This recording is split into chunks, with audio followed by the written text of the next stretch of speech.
Oh, I'm sure I rode a horse about the same age that I could walk. In fact, probably I'm sure before I could walk. I just remember being on horses from the time I could even remember. My parents actually got divorced before I was born. Then my mom married a rodeo cowboy as her second husband. And that was the father I kind of grew up with in my early years. And then when I was a teenager, he kind of disappeared, rode off into the sunset. And I didn't see him for probably 17 years.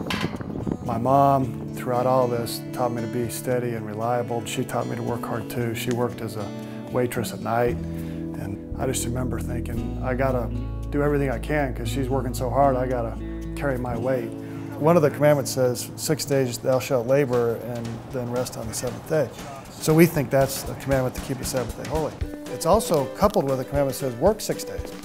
I've actually been at the same job for 13 years, which is a bit of an unusual occurrence these days. Your best attribute if you're going to be an effective cowboy is to work hard. That's the best attribute you can have in anything, and I learned that real early. It was important to me that our children develop a sense of work ethic, and we can tell them to do the dishes and hopefully they do them, but if they don't do them, they don't think anything bad happens, but they know if they don't feed, something bad's going to happen, so somehow they were pretty regular about doing that.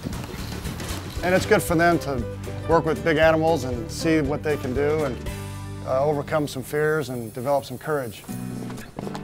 If you would have asked me as a high school senior to write the perfect life, I couldn't have written this story.